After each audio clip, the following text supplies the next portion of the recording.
Hello and welcome to Pods Like Us. I'm Martin Quibell, known to my friends as Marv. This is another one of those special shows that's for the Christmas period where a few of us are going to chat about all sorts of things film-related this time, including Christmas films, which will be interesting for two of us because we've already discussed our top 5 Christmas films already in another show. But anyway, first up, who seems to be slowly but surely becoming my co-host on these shows from Live Life Loud, the Decibolic podcast, Dave Belknap. How are you, Dave? Doing well, Marv. Thank you so much for letting me be on again. I'm almost feeling a little guilty that I'm on this. That's so much. But things are going well.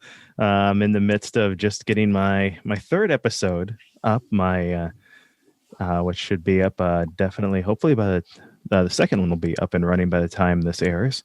My first one just debuted as we were starting this recording.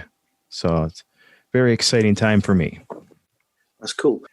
And we've also got with us Adam Kent and Craig Busek from Adam and Craig's Guilty Pleasure Cinema. How are you guys?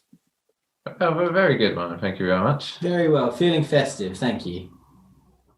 Well, as you should at this date. Should we give away the date?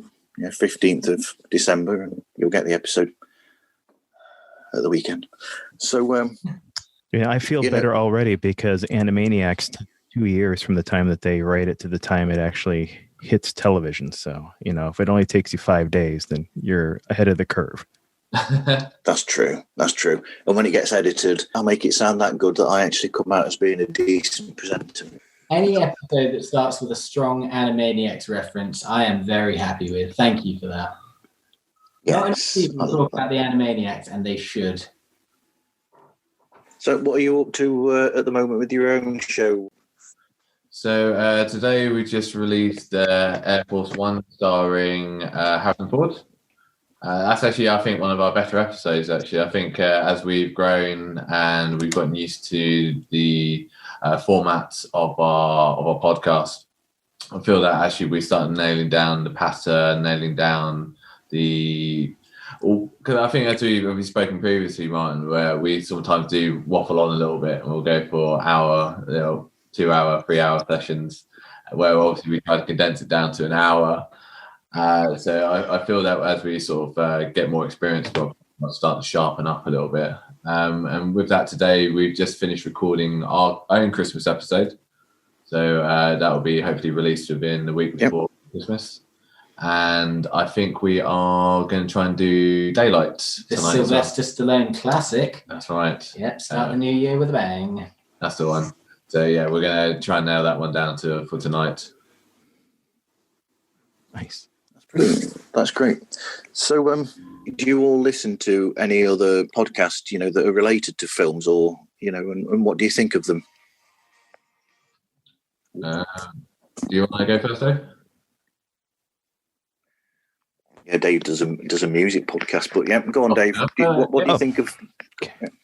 I thought it was an open for all of us by Karen. Right? Yeah. No, I always like to give preference to somebody else who's just come on, or people I love listening to what they have to say. But so for me, other podcasts regarding movies and such. Actually, my guilty pleasures are a couple that appear on YouTube that are more lampooning or having some fun at the expense of B flicks. One comes out of Pennsylvania called Good Bad Flicks, and the other one is a gentleman named Brandon, who I can't remember the last name of, but he does a lot of coverage of horrible B movie cinema, and just has a lot of fun pointing out the deficiencies in either plot or effects or other inconsistencies in those shows. So I am looking very much forward to hearing some that are a little more on the serious side, especially if it comes to Harrison Ford. That piqued my interest the minute I heard that. So I am very much looking forward to listening to that episode myself. Oh, awesome. As for myself, We Hate Movies is the one I will religiously listen to. It's actually the only podcast that I Patreon subscribe to. Cinema Swirl, How Did This Get Made, and Mostly Nitpicking are the other big ones. Nice. Yeah. I'm going to be honest, I don't actually listen to any other movie podcasts. It sounds really bad. He doesn't even listen to ours. I'm very kind of, I'd say I'm eclectic, but it's my two favorite podcasts. I'm going to sound so basic. Joe Rogan. I do like listening to Joe Rogan. I like listening to like him talking with athletes and things like that, because I really find it quite fascinating to hear about athletes in different sports and how they prepare and a lot of the psychology behind performance. And I really like listening to the Old School Wrestling podcast, hosted by Jay Hunter. So it's one of those things. It's almost like I listen to so many things, watch so many things on YouTube. Actually, something kind of stretch time to listen to podcasts that I find quite difficult. I know that's probably the worst thing to say as a podcast. It's like, I don't like podcasts.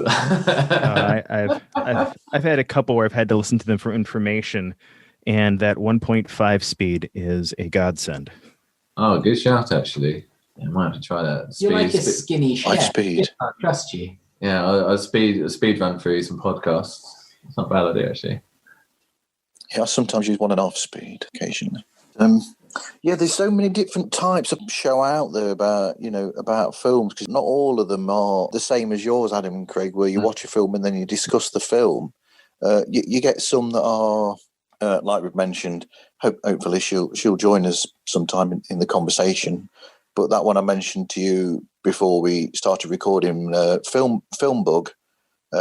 Justine, she's a filmmaker herself, and that is basically about talking to the people that have made films, normally independent and short-based films, but and getting the lowdown on how they made those films. And for the most part, their first experience of making films, so you get all the pitfalls and the things that they had to go through, where they made mistakes, where they've learnt lessons. So you get that sort of show, the show like yours, and then you get the professional shows that are, all about what's on at the cinema at the moment, and then giving reviews and this and that. So there's all different types of shows about films. So what do you think about the whole thing of it? I think personally, it shows that the good thing about podcasting is that you can get a niche. So what's your opinion on that, Craig? Well, I'll take it. Okay, take it. I do love the fact there is a lot of diversity out there, because I feel that with our sort of slice of the market in terms of capturing an audience, it is more based on our chemistry between me and Craig. And with the movie choices that we go for, they definitely have a more sort of nostalgic taste for us. So a lot of the movies that we pick and that we select are movies that we grew up with, in our sort of early teens, early adulthood. So it has a little bit more passion behind some of the episodes, things that we talk about. Because at the end of the day, we are doing these episodes because we enjoy doing them. And I would feel that Craig, I think we spoke beforehand, talked about Craig's background. He's a very accomplished screenwriter. We kind of almost stay away from that a little bit, because I think just talking about work would probably bore you a little bit, wouldn't it, Craig? Yes.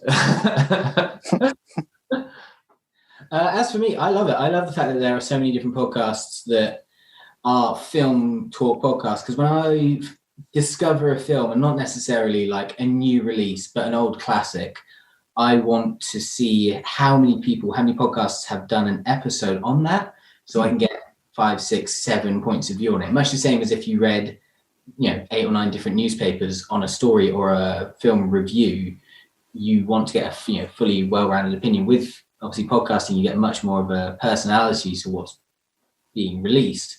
And that also helped me discover the podcasts that I want to go back to time and time again. The ones I've mentioned earlier are the ones that kind of were the separation of wheat from chaff early on, where I went, okay, I'm going to have to keep listening to you because I've laughed out loud 5 times in 10 minutes sort of thing.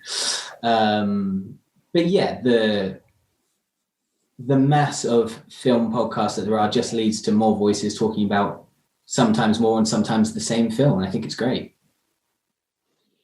Yeah, I think you made a good point with the fact of the relationship that you've both got and the rapport that you've both got. I think that's an important thing as well, where people would be, they're out there looking for a show that that resonates with them, and so they would then resonate with your personalities and the way that you two are, because just the way that you chat with each other. And I think that's the initial one, at least, where the presenter, you might listen to a show and think, I quite like that presenter. I'll listen to it a bit more and a bit more and a bit more. And I think that is what causes that. That's what creates the individuality in each show. Mm-hmm. Yeah, I agree. And like you said, what you're approaching as well, because I think we've already mentioned before the show that this certain films that you talk about that resonate with me, like The Judge Dredds, and the fact that they are those guilty pleasure films, because I'm personally a lover of those sort of, the Commandos, the Time Cops, and these films that are, I mean, they're not Oscar-winning films, which is good, because most Oscar-winning films, I find most Oscar-winning films a bit boring, really. But yes, so there's that level to it where you're going to get the Stallone fans and hopefully, and the Schwarzenegger fans and the Van Damme fans and those sort of people, and possibly Seagal if you want to go to his sort of thing. But there, I've let my own opinions be known there, haven't I? Now, I think you've tapped into one of the big conversations that we have before we do an episode as well, which is this a good film? No. Did we enjoy it? Yes. Okay, guilty pleasure. Let's talk about it. The obvious ones being, Air Force One isn't a good film. But it's not. But it's so much fun. And that's just the discussion we have as to whether or not it's going to cut the mustard for us to talk for 2-3 hours on it. I think we do suggest sometimes some movies and we go, actually, do you know what? That doesn't quite fit the brand in the sense that that actually is a good film. Yeah. Yeah. But like I said, it's that sort of film where a lot of people like that sort of film, or have that love for that, and it just naturally hits.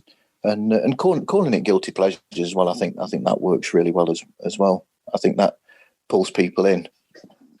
Definitely. Well, we hope so. Hopefully.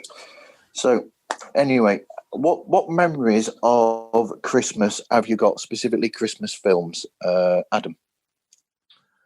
So, as I said, we've just finished talking about that on our own Christmas episode, and I feel for myself that there's two ways that I think about it. I think about it as almost like in a traditional sense, like what do I do every year? And the reason why I do it every year is because I love watching a Christmas movie, not only because it's a good movie, but for the fact that it fills me with nostalgia. So me and Craig both agree that the best Christmas movie ever made is a Muppets Christmas Carol, hands down. Yep. It's simply for the fact that not only the production value on it is astounding, all the puppetry is amazing, but just the chemistry between Gonzo and Rizzo Rat. Yeah. It's awesome the way they narrate and take you through the story. Great acting from Michael Caine. But it's because it's such a great childhood movie. And it's a timeless classic story as well. Great timeless classic. It's a good feel. It's a good feeling when you watch that movie, because it almost transcends and takes you back to that time when you first watched it, or so you build memories around those movies. I'll probably say the other one for me is The Nightmare Before Christmas, because I've traditionally always watched that movie right on Christmas Eve, and it's something that I've used to help me fall asleep, just for the level of excitement that I have for Christmas. That sometimes obviously you can find it quite difficult to get to sleep as a child. So for me, it's quite a comforting movie in that sense. So for those two movies, I would say that those are my sort of movies to go to in terms of thinking about the experience and excitement when it comes to Christmas movies. Yeah, before we carry on, I'll just point out that me and Dave, we have already gone through our films because last week we were supposed to do a show about Christmas films, and then it just turned out being me, Dave, and Gil, none of whom do film-based shows, and we were the only ones who turned up. And because we'd actually come up with our top 5 list already, we still went ahead and did the top 5 films. And what are your top 5 Christmas films, out of curiosity? Oh, blimey. That's on a different piece of paper and in a different episode. What did we come up with? I think I came up with It's a Wonderful Life at 5. Cool. Nice. Yeah. Crikey. Like I said, you put me on the spot there. I put you on the spot. Thank you very much. Thank you very much. Where's the thing? So I came up with It's a Wonderful Life at 5, The Santa Claus at 4. Nice. Cool. Strong. You know, the Tim Allen film. Yeah. Yep. National Lampoon's Christmas Vacation at 3. You know, I've still never seen that. Really? Elf at, All right. Wow. Elf at 2. Cool. You know, with Will Ferrell. Yep. Yeah, very well. And then the Albert Finney version of Scrooge at number 1. Cool, man. Nice. Yes. That's actually quite a good list. Dave. Okay. If you're interested, Dave came up with Albert Finney's Scrooge at number 5. Yeah. A Charlie Brown Christmas at 4. Cool. Great shout. A Nightmare Before Christmas at 3. You've got great taste there, Dave. Home Alone at 2. Cool. Yes. And Elf at 1. Nice. Okay, strong. Yeah, the Home Alone and Elf are perennial favorites of my wife and my kids. So it's one of those that we typically will watch one on Thanksgiving and the other either the day before or the day of Christmas. And then our guilty pleasure honorable mention would be Jingle All the Way by the one and only Arnold. That is up there with You're speaking Adam's Yes. language very much right now. No, I was just mentioning that because we were saying about Scrooge, about there being so many different versions of Scrooge, and they've modernised it with Scrooged, you know, with Bill Murray, and there's all sorts of ways you can go at it. It's like the perfect story idea, really, that can be done in so many ways. Definitely.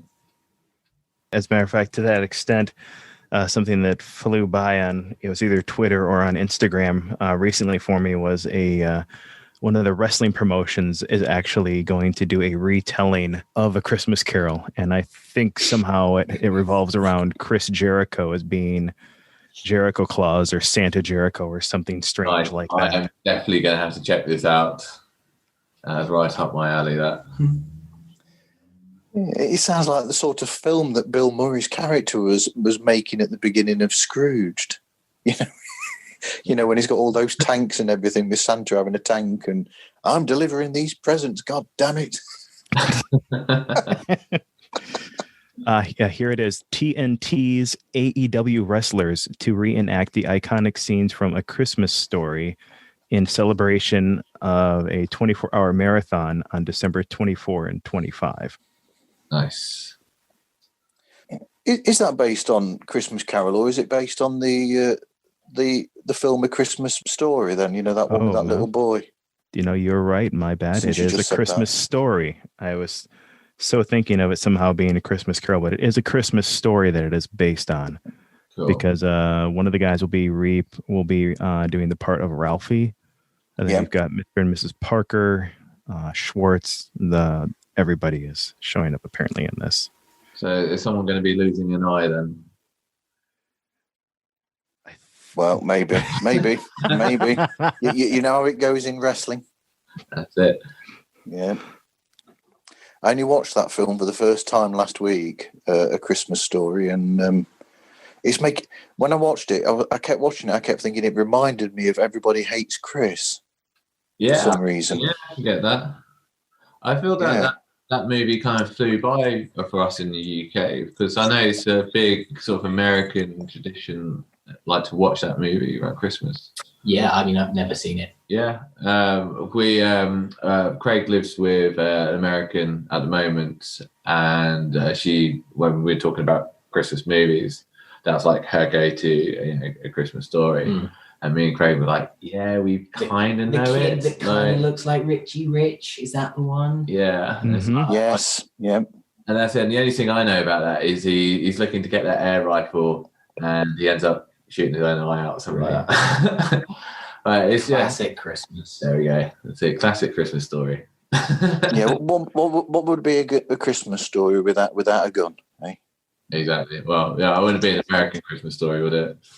No. That's... Apologies to any Americans we might have offended just now. It's up to you what you do with your guns. Dear me. So you've sort of started touching on it. So your own personal Christmas viewing, then, Adam. What does that involve? Just in the movies I watch over Christmas, or just in general, yeah. Is there anything that you really, you have to? Oh, that's got to be, I've got to watch that at Christmas. A bit like, some people watching Queen's Speech, which is a bit boring, or whatever, or just general viewing. What do you look for when you're trying to sort out what you're going to watch? There is a kind of like an element of nostalgia for myself, because it sounds silly. It's like, what you like, what's going to give you that warm, fuzzy feeling over Christmas. And I will select what's appropriate in terms of, a lot of the movies that my partner's not seen. So I've mentioned before in the podcast that I feel like she's been slightly reclused in her life when it comes to watching movies. So I will have to introduce her to things that obviously movies that me and Craig will be doing, and just movies in general that I think that she would appreciate. And we'll sort of have a little bit of a vice versa. She'll definitely try and pull me in to watch movies that I probably wouldn't watch in my own spare time. And so for Christmas, there's always going to be someone that wants to stick on Love Actually. My feelings are quite strong about that. And for myself, it will be, as I said, movies that I've grown up watching. So as much as I do love watching a lot of Home Alone movies, we'll have that debate between which is the better Home Alone. And number 2 is? Well, I think number 2 is as well. I know some people are quite strong about Home Alone 1 being the best movie. And obviously no one says Home Alone 3. No. With that, for terms of Christmas movies, as I said, like from the ones previously mentioned, Muppets Christmas Carol, Nightmare Before Christmas, I do love Elf as well. Elf is a good movie. Again, Craig feels slightly indifferent about that. He doesn't believe that it could be anyone's actual favourite Christmas movie. So it's quite interesting that you take my hot take away from me. Very interesting that you say that is your favourite. With that, we have a section on our episode where we talk about non-Christmas movies. So movies that are set at Christmas that might not revolve around the themes of Christmas. You Leave the Weapons, you Die Hard. So for me, Batman Returns. Yeah, that's a great shout. And just kind of like I'll throw in oddballs like that just to kind of mix it up. The Poseidon Adventure. Yeah. What about yourself, mate? What Christmas staple watchings? Number 1, Love Actually. Yeah. Yep. Number 2. That got a bit of a... Yeah, but unlike, I've been in relationships for the past few years, and unlike Adam, I enjoy being in mine, so I will watch Love Actually.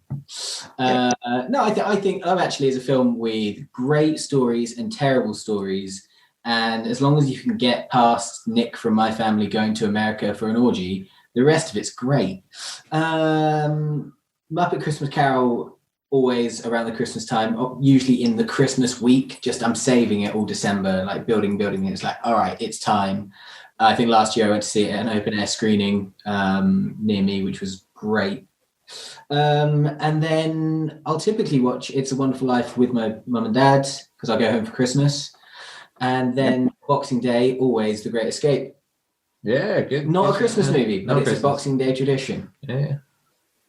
Yeah, it's a bit like taking it slightly away. That's a bit like when me and Dave we were part of we've done one about Christmas music that came out today, and Dave mentioned a song in that, and because he mentioned What a Wonderful World, and he said because of the nostalgia of it, that's what makes it the number one Christmas song to him, is because of the whole.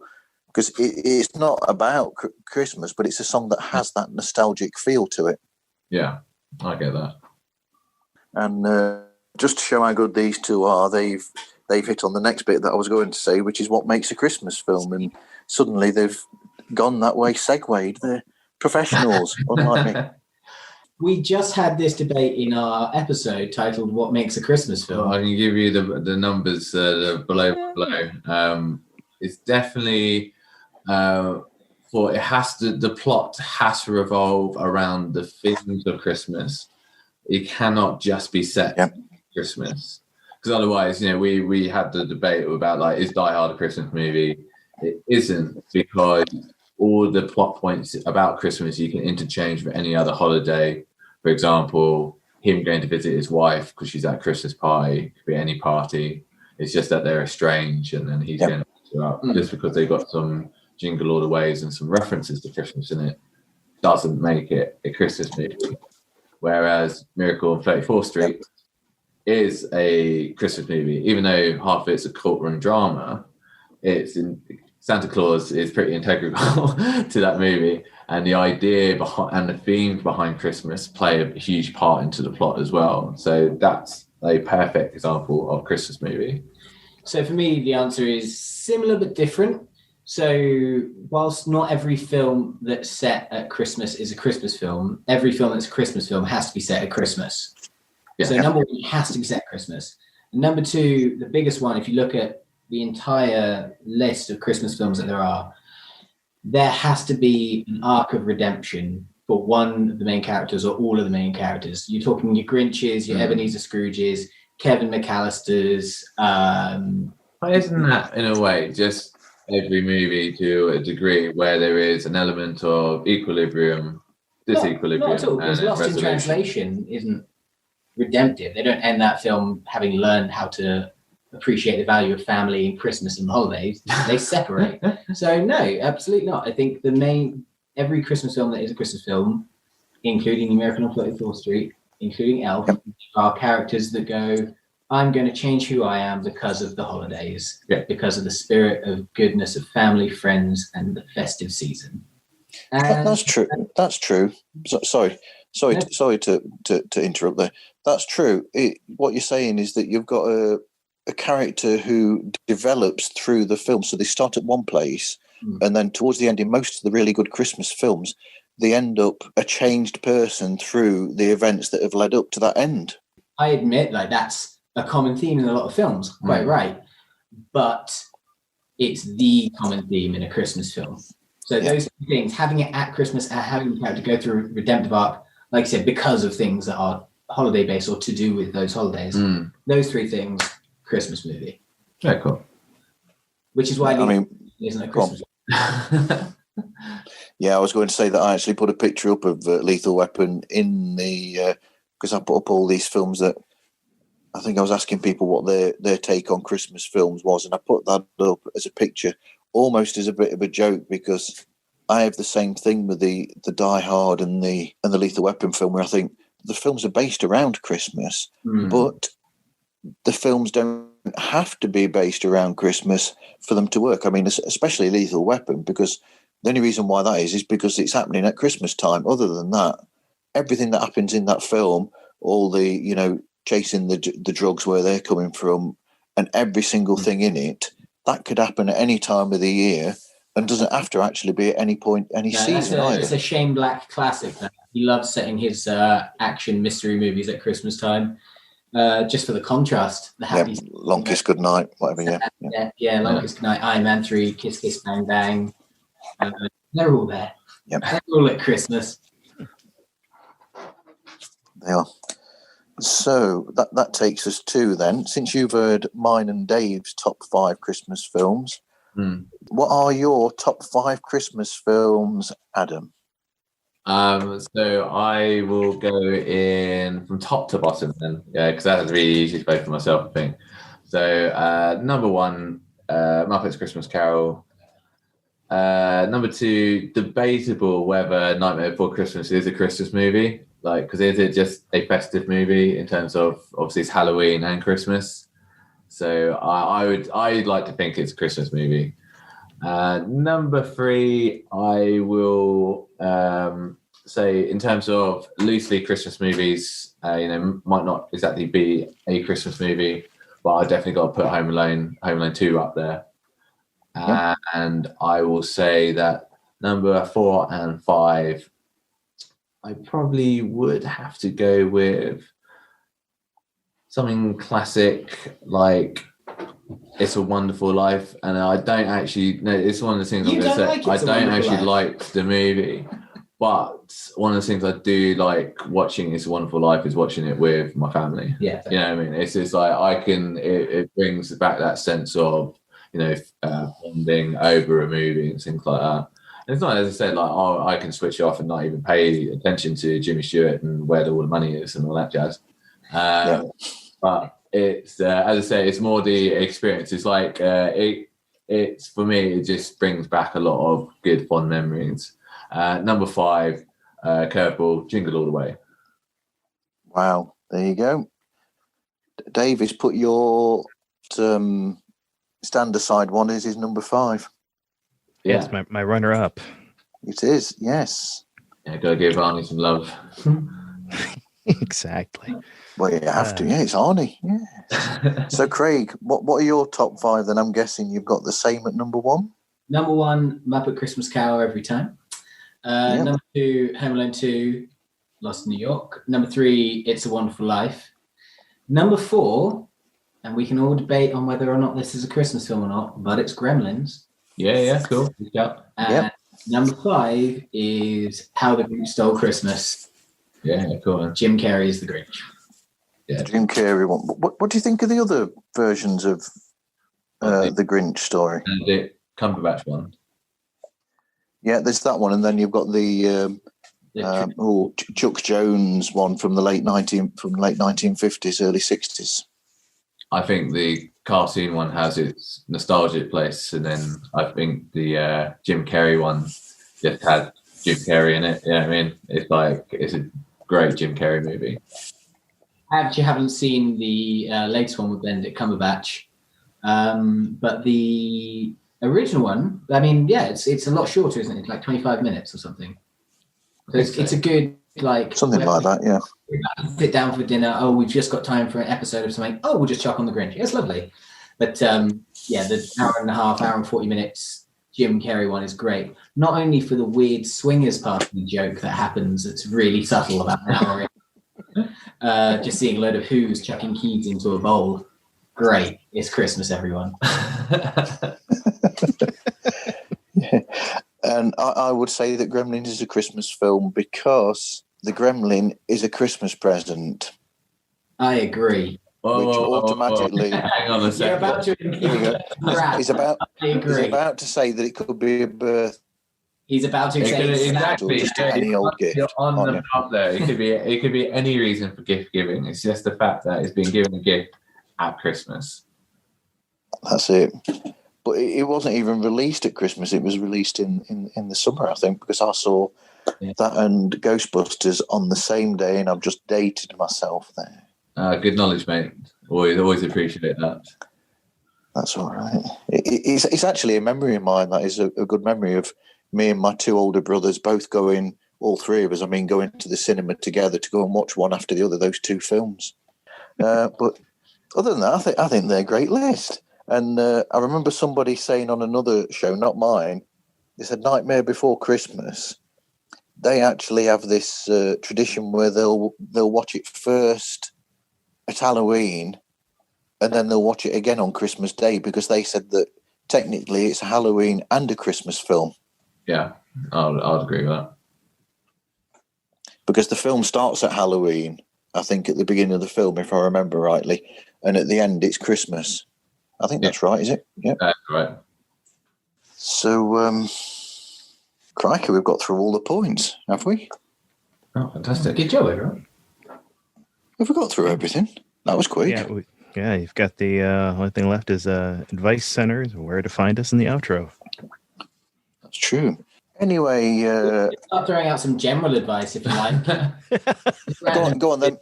What advice would you give then in general? Don't eat yellow snow was the first one I had in my head as well. If you want us to do a podcast, just do a podcast. It's really not hard, actually. Just talk in front of a microphone and see what happens. Yeah. Have someone that will sit down and do hours upon hours of editing while you sit at home on the couch watching movies. Yeah. Talk for 3 hours and then tell someone to cut it down to an hour. That's always a fun piece of advice to give to someone. Adam. Oh, I would love to have somebody editing my shows. Oh. Yeah. Dear me, fitting that in between 70-hour working weeks.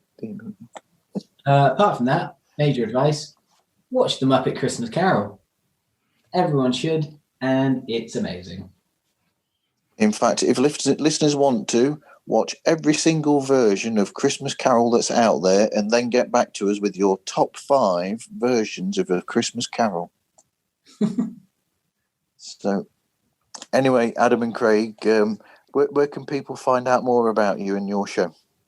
Well, we're mainly on Spotify, but we have obviously all across different podcast platforms. So we're on Google Podcasts, Apple Podcasts. We are on Instagram as well. So you can follow us at Adam and Craig's GPC, because we can fit that all in. It's a very quite mouthful of a title. And then, with that, we upload every week as well. So Tuesdays or Wednesdays, just depending when I can get my act together or when Craig actually cranks out the editing on the episodes. And with that, we're starting to actually build quite a good little following as well, starting to get a lot of banter going on our social media. So obviously, if you enjoy this, if you enjoy the show, come find us and drop us a comment, like, and subscribe. What he said. Brilliant. You see, that's why they're a team, is because they work perfectly together. They know each other's place. That's it. Know your role, Craig. Yeah, we know the food chain and how it works over here. Yes. Okay, Dave, tell everybody about Decibolic Podcast and where to find you. Live Life Loud, the Decibolic Podcast. You can find me on Instagram at Live Life Loud Podcast. You can also find me at the website decibolic.com. That is the springboard for all things social media and my podcasting platforms as well. I've just recently gotten on board. My premiere episode is available through anchor.fm, Apple Podcast, Spotify, and other popular podcasting platforms. As always, you can feel free to reach out to me directly by sending an email to info@decibolic.com. Thank you very much. And if I might add, I'll just repeat this again.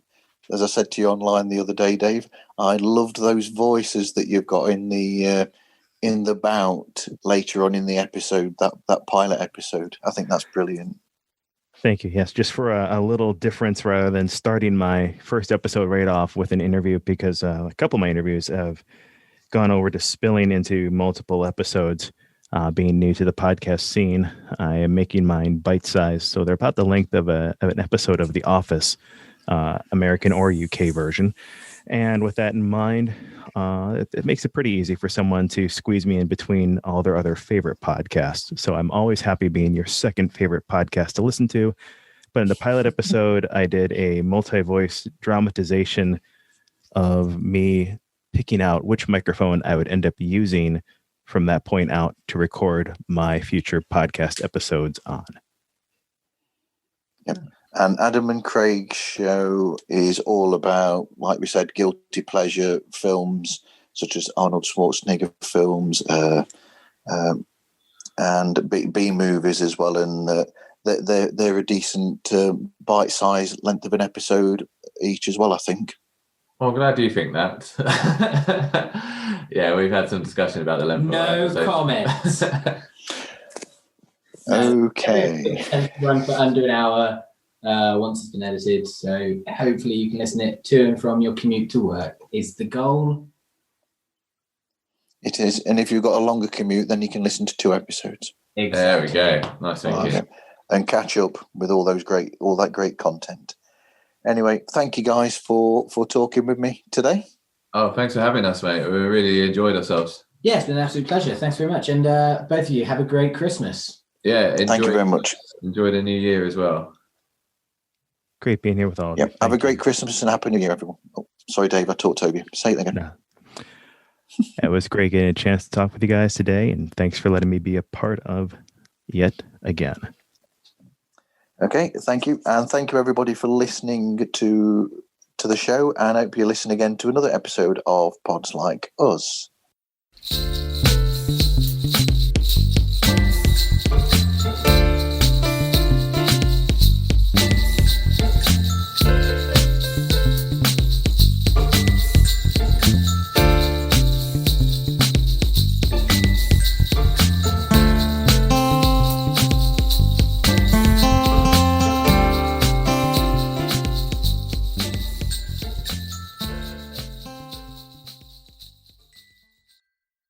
Hello. Hey there, Dave. Hey, how you doing, Marv? Doing it on the phone. Hey, yeah, it works. Well, it worked for the shows with Gil. What's that now? You got the other show with Gil? That's our recorded shows with Gil is with the phone. So, oh, okay. Yeah. That makes sense. Only does it as a single sound file that way, though. It doesn't save everybody's, which is a bit of a pain. But can understand as long as we don't all talk over each other too much. Right. That's why I try to use that Control-Shift-A a lot to self-mute. Yes. So, yeah. Oh, what's it doing? Is it automatically changing for me? Oh, it's so sweet. Let's not do that. There we go. So at 6 o'clock at 6 o'clock my time when it was supposed to start, I had Ethan from Cinefleck show up. Yeah. And then, so it was just me and Ethan for about 20 minutes. And then Adam and Craig from their show, it's a bit of a strange one, this. So we've not even really started the show properly yet. Yeah, I just totally botched it. I'm like, seriously, of all the things that my boy Ben was deciding to be bouncy, so he got a lot of my attention, and I did not look down. I'm like, oh yay, totally forgot what I was supposed to be doing. Yeah. I had everything else written down on my little paper day timer except for that. And I'm like, seriously, the one week. I'm like, I know I'm forgetting to write something down. What is it? Yeah.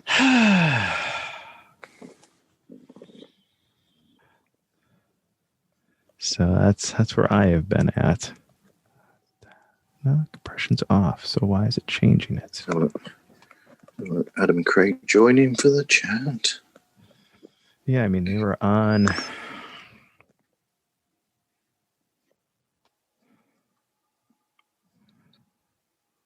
Hello. Oh, yay. But we're going to have to do this as a single file, guys, and I'm doing it on my phone because it's got a better internet connection than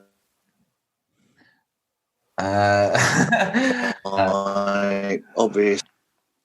If that makes sense. It actually it did. You just started auto tuning on us. We were wondering if that was our side. Yeah, that's you're breaking up there a bit, Martin. My internet's not. Yeah. Right. Let's go for this then, shall we?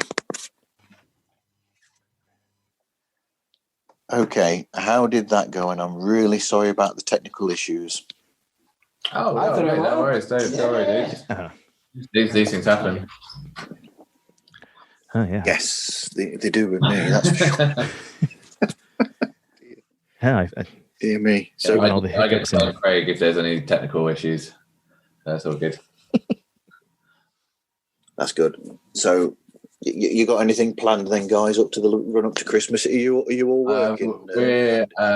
Craig's actually because he's gone full time screenwriting. He's actually leaving his job as of this week. Quitting the day job. Yeah, and Good then for you. There's the dream. living the dream. I, on the other hand, still grinding. And then I will be going on holiday from this Friday. So I'll be taking annual leave that no one's taken this year. Because obviously it's all been, most of my time's been spent locked indoors and lockdown. So I'm actually going to take a much deserved week off work. Yeah, nothing too exciting. Get ready for another full lockdown in January, probably. Yeah, a lot of rumour around that. Oh my. Yes. Yes. Oh yeah, I'll tell you what, Martin. Do you just want to send us like an email or like a number we can get you at, and then we can just message from there, or should I just message you on Instagram? You can do that. I don't even mind. On Instagram in a private message, we can share numbers if you want. Cool. I'll do that. Yep. That's easier. All right. Thank you very much, guys. Have a lovely Christmas, everyone, and I'm sure I'll probably end up talking to Dave again before Christmas, the way we're going. No worries, guys. Lovely Cool. chat to both of you. We'll Thanks catch you very guys much. later. The story behind this, quickly, Adam and Craig, is that Dave he does this show, and we got together for the first time last week to chat in a show. We met for the first time in a chat for a Christmas music show. And then we spilled over an hour later. We were supposed to do the film-based one, and nobody turned up that did film podcast. So we ended up doing a show there, and then we've sort of stayed in touch since then. So it's almost like Dave's become the second host of the group, you know. So because I think Dave's just naturally good at chatting with people. I think he's got a natural way about him. He's got quite a smooth voice as well. Oh, silver. Thanks. Yeah. Nice silver tongue.